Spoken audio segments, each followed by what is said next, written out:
오늘 성경 말씀은 창세기 28장 10절에서 15절입니다. 베델 사건은 야곱의 생애와 신앙 여정을 이해할 수 있게 해주는 대표적인 사건입니다. 하나님이 야곱의 생애를 통해 말씀하시고 싶어 하시는 내용이 이 사건에 잘 담겨 있습니다. 베델 사건을 살펴보면 야곱은 아버지를 속여 형 에서가 받을 복을 가르쳤습니다. 이 일로 에서가 야곱을 죽이려 하자 야곱은 외삼촌 라반의 집으로 도망쳤습니다. 라반이 사는 하란으로 가는 도중 어떤 곳에 이르러 돌베개를 베고 잠이 들었습니다.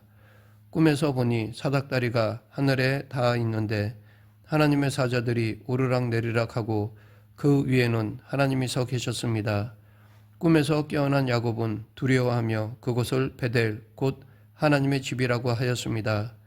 우리가 베델 사건에서 눈여겨보아야 할 것은 야곱이 하나님 계신 곳을 찾아 올라간 것이 아니라 야곱이 있는 곳으로 하나님이 친히 찾아 내려오셨다는 것입니다. 야곱을 만나기 위해 친히 사닥다리를 놓아 내려오신 하나님, 이것이 구원입니다. 또 하나 생각할 점은 꿈은 꾸는 것이 아니라 꾸이는 것이라는 것입니다. 꿈을 꾸고 싶은 대로 꾸는 사람은 없습니다. 꿈은 꾸이는 것입니다. 야곱도 하나님을 만나는 꿈을 꾸려고 해서 꾼 것이 아닙니다. 하나님을 만나는 꿈이 꾸인 것입니다. 생각지도 못한 꿈입니다. 꿈에 하나님이 야곱에게 내려오셨습니다. 하나님이 야곱을 찾아오신 것입니다. 요셉의 꿈도 이런 관점에서 보아야 합니다. 어느 날 요셉은 이상한 꿈을 연거푸 꾸었습니다. 꿈에 요셉이 자기 형제들과 함께 곡식단을 묶고 있는데 11형제가 추수한 곡식단들이 요셉이 추수한 곡식단에게 절을 하였습니다. 또 다른 꿈에서 해와 달과 11별이 요셉에게 절하였습니다. 요셉이 이런 꿈을 꾸었다고 해서 요셉은 정말 남다르구나, 원대한 비전을 품고 사니까 이런 꿈을 꾸는구나 라고 생각해서는 안 됩니다. 꿈은 꾸이는 것이지 꾸는 사람이 마음대로 꿀 수 있는 것이 아닙니다. 베델 사건에서 가장 흥미로운 대목은 13절부터 15절일 것입니다. 또 본즉 여호와께서 그 위에 서서 이르시되 나는 여호와니 너희 조부 아브라함의 하나님이요 이삭의 하나님이라. 내가 누워있는 땅을 내가 너와 내 자손에게 주리니 내 자손이 땅의 티끌을 같이 되어 내가 서쪽과 동쪽과 북쪽과 남쪽으로 퍼져 나갈지며 땅의 모든 족속이 너와 내 자손으로 말미암아 복을 받으리라. 내가 너와 함께 있어 내가 어디로 가든지 너를 지키며 너를 이끌어 이 땅으로 돌아오게 할지라. 내가 내게 허락한 것을 다 이루기까지 너를 떠나지 아니하리라 하실지라. 아브라함에게 복을 약속하시면서 주셨던 말씀과 거의 비슷합니다. 그런데 아브라함에게 하신 약속에는 없는 말씀이 여기에 들어 있습니다. 15절, 내가 너와 함께 있어 내가 어디로 가든지 너를 지키며 너를 이끌어 이 땅으로 돌아오게 할지라. 내가 내게 허락한 것을 다 이루기까지 너를 떠나지 아니하리라 하신지라. 야곱의 생애를 추적하다 보면 여러 의문이 듭니다. 하나님은 야곱을 택하셨으면서도 왜 처음부터 그를 장자로 태어나게 하시지 않았을까? 그랬다면 야곱이 형에게서 장자의 명분을 얻으려고 애쓰지 않아도 되었을 것인데, 그리고 이왕 야곱으로 장자의 명분을 얻게 하실 것이라면 그의 생애를 평탄하게 해 주실 것이지 왜 생명의 위협까지 느끼며 도망다니는 삶을 살게 하셨을까? 도망다니게 해놓고서는 꿈에 나타나 만나주신 것은 또 무엇인가입니다. 무엇보다 가장 이해가 안 가는 대목은 바로 이 구절, 너를 이끌어 이 땅으로 돌아오게 할지라입니다. 하나님이 야곱과 함께하여 그가 어디로 가든지 지키고 이끌어 결국 다시 이 땅으로 돌아오게 할 것이라며 무엇 때문에 지금은 가도록 놓아두시는 것인가 라는 것입니다. 어차피 그에게 가나안 땅을 줄 것이라면 왜 굳이 하란으로 가게 두시고는 너를 이끌어 이 땅으로 돌아오게 할지라 라고 하시는 것일까요? 우리는 성경을 대할 때 성경은 전부 지당한 말씀이겠지라는 전제를 깔고 생각 없이 기계적으로 읽을 때가 많습니다. 그래서 이 구절 너를 이끌어 이 땅으로 돌아오게 할지라를 읽을 때도 별 생각이 없습니다. 야곱은 결국 이 땅으로 돌아올 것입니다. 그러나 돌아오기까지 얼마나 힘든 인생을 보내야 했는지 모릅니다. 그는 형을 속인 일로 하란까지 도망갈 수밖에 없었는데 그곳에서 부인을 넷이나 거느린 채 살아야 했습니다. 야곱은 4명의 아내 때문에 고민도 많이 하고 곤란한 일도 자주 겪었습니다. 무엇보다도 레아와 라헬의 보이지 않는 시기와 질투의 상황을 많이 겪었습니다. 거기에 더하여 자식들도 속을 썩였습니다. 장남 르우벤은 비라와 관계를 맺어 야곱을 번민하게 했습니다. 다른 아들들은 자기 형제를 팔아넘기기까지 하였습니다. 야곱은 밖에 나가도 고달프고 집에 들어와도 고달팠습니다. 이것이 야곱의 인생이었습니다. 게다가 야곱의 생애는 도망하는 일로 채워져 있습니다. 형이 두려워 피신해 갔던 하란에서도 외삼촌과 생긴 불화 때문에 도망치듯 떠나게 되었습니다. 도망쳤던 원래의 자리로 다시 도망칠 수밖에 없게 된 것입니다. 고향으로 다시 돌아갈 때에는 형이 자기를 죽이지 않을까 하며 전전긍긍했습니다. 말년에는 약속의 땅이 아닌 낯선 땅 애굽에 거주해야 했습니다. 애굽왕 바로 앞에 서서 내 나이가 얼마 못 되니 우리 조상의 나그네 길에 연조에 미치지 못하나 험악한 세월을 보내었나이다 라고 한 고백이 그의 인생을 압축하여 말해줍니다. 그러면 야곱은 왜 이렇게 힘든 삶을 살아야 했을까요? 하나님은 결코 우리 멋대로 살도록 내버려 두시지 않으십니다. 그래서 신자의 삶은 고단합니다. 하나님이 우리를 놓아두지 않고 기르시기에 우리는 눈에 보이는 이 세상에서의 행복이 진정한 행복이 아님을 깨닫게 됩니다. 예수를 믿으면 만수무강에 만사형통하여 어떤 불행도 덮치지 않을 것 같은데 사실 정반대입니다. 이런 신자의 삶을 가장 잘 드러내주는 인물이 바로 야곱입니다. 야곱처럼 힘든 나그네의 삶을 거쳐 와야 비로소 우리는 이 썩어질 육체의 소욕을 내려놓고 영혼을 준비하게 됩니다. 야곱의 생애는 고단합니다.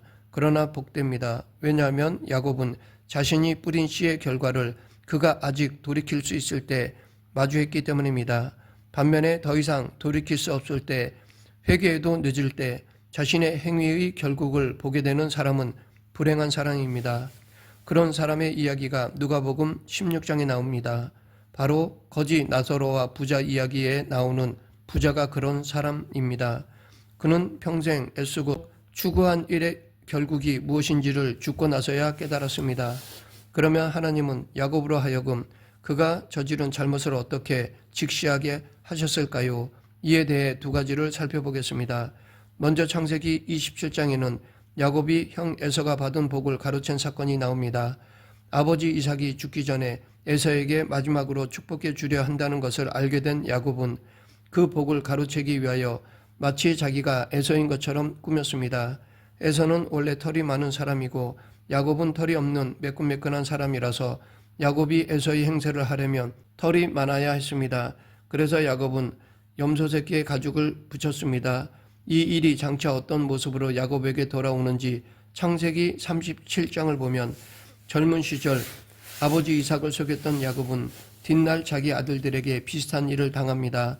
야곱의 아들들이 형제 요셉을 미디안 상인들에게 팔아넘기고 이 일을 감추기 위해 요셉의 옷에 짐승의 피를 묻혀 야곱에게 가져갔습니다. 피 묻은 옷이 요셉의 것임을 알아본 야곱은 짐승에게 잡혀 먹혔다고 생각하며 이 일로 오랫동안 슬퍼했습니다. 이때 형들이 요셉의 옷에 묻힌 피가 바로 염소의 피였습니다. 먼 옛날 아버지 이삭을 속이기 위해 야곱이 잡은 염소가 이번에는 야곱의 아들들이 야곱을 속이는 재료가 된 것입니다. 야곱은 자기가 아버지 이삭을 속였던 방식으로 자식들에게 속임을 당하였습니다. 하지만 자기가 한 짓이 무엇인지, 자기가 뿌린 것이 무엇인지, 자기가 얻고자 했던 것이 무엇인지 그 실패를 더 늦기 전에 깨달았습니다. 이것이 복입니다. 다음으로 야곱이 에서에게 장자의 명분을 샀기에 이제 장자는 야곱인 셈입니다.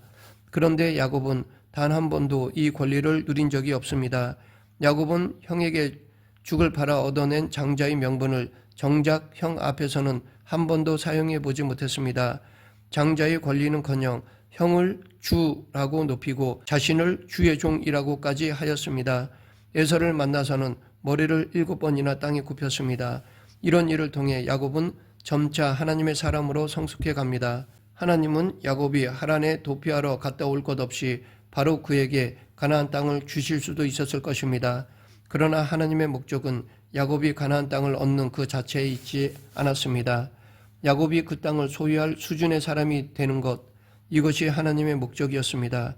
그래서 하나님은 야곱에게 하란에서 고난의 삶을 겪게 하신 것입니다. 시험과 훈련 중 어느 것이 더 어려울까요? 얼핏 생각하면 시험이 더 어려운 것 같지만 그래도 시험은 합격 아니면 불합격입니다. 끝이 있습니다. 반면에 훈련은 끝이 보이지 않습니다. 될 때까지 하는 것이 훈련이기 때문입니다. 그래서 훈련은 사람을 피곤하게 하고 힘들게 합니다. 더욱이 하나님에게는 대충이 없으시기에 더더욱 괴롭기까지 합니다. 그럼에도 우리가 반드시 기억해야 할 것이 있습니다. 그것은 하나님은 우리를 그 누구보다, 아니 우리 자신보다 우리를 더 사랑하신다는 것입니다. 그래서 하나님은 당신이 사랑하는 자들을 당신과 서로 사랑을 주고받는 수준에 이르게 하고야 말겠다는 의지와 이 의지대로 이를 이루시는 열심을 가지고 계십니다. 반면 우리는 하나님의 목적과 계획 가운데 그저 묵묵히 인도받아야 마땅합니다. 하나님이 우리에게 어떤 일을 준비하시고 있는지 우리는 알지 못합니다. 우리가 아는 것은 단 하나, 그는 선하시고 의로우시며 나를 사랑하신다는 것입니다. 이 사실이 우리로 답없는 현실을 견디게 합니다. 무슨 일이 벌어져도 결국 나에게 복이며 모든 것이 합력하여 선을 이룰 것이라는 말씀을 잊지 않아야 합니다. 베델은 야곱의 인생 여정이 끝이 아니라 시작입니다. 그는 베델에서 시작하여 하란까지 20년 동안 내내 고생하였습니다. 그리고 다시 돌아와 야복 나루 사건까지 겪었습니다. 이후에도 그는 딸 디나가 참혹한 일을 겪는 것도 감당하며 사랑하는 아들 요셉을 잃어버리는 아픔까지 겪게 되었습니다. 말년에는 기근으로 남의 나라인 애굽까지 내려가게 되었습니다. 하나님은 우리의 인생의 종착지에 다다르기까지 어떤 길을 걷게 하실지 우리는 아직 모릅니다. 그러나 하나님이 야곱을 빚어가시면서 그가 말년에는 담대한 믿음의 자리에 이르렀다는 사실을 보면서 우리는 용기를 얻습니다. 창세기 47장을 보면 요셉이 총리가 되어 아버지 야곱을 애굽으로 불러들이는 이야기가 나옵니다. 여기서 요셉이 아버지를 바로 왕에게 소개하는 장면이 나오는데 요셉이 자기 아버지 야곱을 인도하여 바로 앞에 서게 하니 야곱이 바로에게 축복하며 야곱이 당시 최고의 부귀영화 막강한 권력을 소유한 바로 왕을 축복하였습니다. 이것은 뭔가 이상한 상황이라 볼 수 있습니다. 이상하다 못해 말도 안 되는 장면이라 봅니다. 야곱은 지금 목숨을 부지하고자 애굽에 온 것입니다. 그러면 축복을 받아야 하는데 오히려 부족한 것 전혀 없는 바로 왕을 축복한 것입니다. 이것이 얼마나 기가 막혔는지 바로 왕은 야곱에게 내 나이가 얼마냐라고 물었습니다. 그러자 야곱은 내 나그네 길의 세월이 130년이니이다. 내 나이가 얼마 못 되니 우리 조상의 나그네 길의 연주에 미치지 못하나 험악한 세월을 보내었나이다 라고 대답하였습니다. 그리고 다시 한번 바로에게 축복하였습니다. 과거 자기 형 에서를 만나 7번이나 머리를 조아리며 주의 종 야곱이니이다 라고 했던 야곱이 말년에는 담대하게 당대 최고의 부와 권력과 명성을 누리던 애굽의 바로 왕을 축복하는 경지에까지 이른 것입니다. 이렇게 될 수 있었던 것은 하나님이 그를 인도하시고 항복시키시는 과정에서 길러진 영적 힘 때문이었습니다. 말씀을 맺겠습니다. 베델은 하나님이 나와 함께 하시는 곳이며 하나님이 계시는 집입니다. 이 집은 영광과 완성 속에만 있지 않습니다. 완성을 향해 가는 과정, 곧 고통과 좌절 속에도 있습니다. 하나님은 우리를 붙잡아 약속의 땅에 다시 돌아오게 하기까지 결단코 우리를 놓지 않으실 것입니다. 이 은혜에 감사하는 저와 여러분이 되길 간절히 축원합니다. 기도하겠습니다. 생사화복을 주관하신 하나님 아버지, 살아가면서 겪는 모든 일들 속에서 하나님의 뜻을 구하며 전적으로 하나님만을 의지하는 저희 모두가 되게 하여 주시옵소서. 예수님 이름으로 기도드립니다. 아멘.